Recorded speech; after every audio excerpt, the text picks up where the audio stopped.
Tot just una setmana després recordàvem que ja fa 3 mesos de les intenses nevades que van deixar malmesos els boscos del nostre entorn. Per això, a pocs dies de que es presentés el Pla de Prevenció d'Incendis de la Generalitat, vam voler acostar-nos a la realitat del nostre entorn i ho vam fer de la mà d'un guarda forestal. En Sigfrid Correal és coordinador comarcal dels ADF al Vallès Oriental i també voluntari de Protecció Civil a Caldes de Montbui. Entre serres mecàniques, bombes d'aigua, el cotxe patrulla i altres materials imprescindibles, tant ell com els seus companys s'encarreguen de custodiar els boscos, mantenir-los nets i vigilar-los dels possibles incendis. Una situació que enguany, 3 mesos després de les nevades, se'ls ha fet més difícil. Uns dels efectes de la nevada els podem veure amb tot aquest conjunt d'arbres que tenim aquí, aquests pins, que estan totalment mig desarrelats, totalment caiguts, i això només és el que es veu a 5 metres del camí. Però hi ha aquesta imatge, per desgràcia, l'estem repetint constantment. Tens aquests, tens tot això d'aquí, i només estem parlant d'una imatge amb 150 metres quadrats, arbres arrencats de soca arrel i caiguts sobre, en aquest cas, la malesa, però tant pot ser malesa com pot ser el propi camí o la pròpia carretera. A la carretera del Farell s'han hagut de tallar bastants, que de fet encara es veuen. És constant, aquesta imatge. L'arbre aquest es va arrencar completament i tot el seu sosteniment és aquestes 4 arrels que veiem aquí, poc més. Estem entrant ara en una zona en la que veiem que les màquines d'aquest pla de prevenció d'incendis, les màquines estan passant per arreglar una mica el ferm. Més que per netejar els propis vorals del camí, que veiem que no s'han tocat, el que s'està fent és millorar l'accessibilitat de vehicles pel camí. Començant el pla de prevenció d'incendis el proper dia 15, és imprescindible que realment els camins estiguin en condicions de que els trepitgin no només els nostres totterreny, sinó els camions de bombers inclús, que són vehicles més pesants i necessiten que el camí estigui en unes millors condicions. Vam estar fent treball de tallar totes les branques per poder circular per sota, tot això era cobert, i tot el material de moment s'ha deixat aquí al costat, perquè nosaltres no tenim capacitat d'endur-nos-ho, ni tenim màquines de triturar, que és realment el que teníem que fer. Ara veurem la capçada aquí al costat, que és tot el que són la brancada aquí a terra, perquè no hem pogut emportar-nos-ho. Hem de netejar el camí per poder circular, però ha quedat com ha quedat.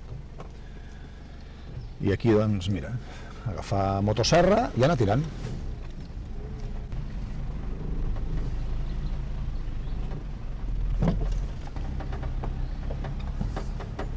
A poc que mirem més enllà del camí, aquest és l'estat real dels boscos.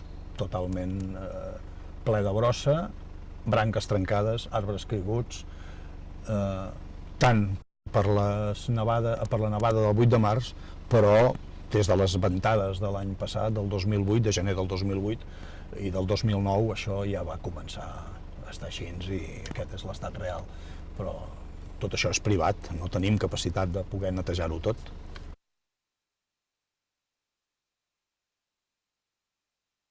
Des d'aquí veiem una de les parts, un dels problemes més seriosos que hem tingut aquí a la zona del Farell en aquests darrers anys. És l'incendi de l'any 2003, de primers d'agost. Per protegir la possibilitat de que un incendi generat en aquesta zona baixa ens arribés a dalt del Farell, atenent a que en el Farell només hi ha una possibilitat de via d'evacuació, que és la carretera que va cap a Caldes, s'ha fet tota aquesta aclarida per la muntanya que dona tota la volta a la muntanya i tota la vall. Aquesta és preciosa, a més aquí hi ha una reserva. Les intenses pluges del mes de maig han fet rebaixar el perill imminent d'incendis. Malgrat la mala situació dels boscos i del sotabosc, després de la nevada i les ventades, si continua caient aigua, el risc d'incendi no serà tan alt. Quan tenim la possibilitat de mantenir el foc arran de terra, la possibilitat d'aturar-lo és molt més senzilla, perquè es pot treballar amb eines manuals, cosa que no pots fer quan el foc es mou de copes, que et passa per damunt i va molt més de pressa que tu mateix. Malauradament, no només depèn de la situació dels boscos o de les circumstàncies climatològiques. La intervenció humana moltes vegades és el factor determinant en els incendis. Per desgràcia, l'activitat humana és un dels elements que més provoca les situacions d'incendis en els boscos. i bàsicament l'estat en el que es troben.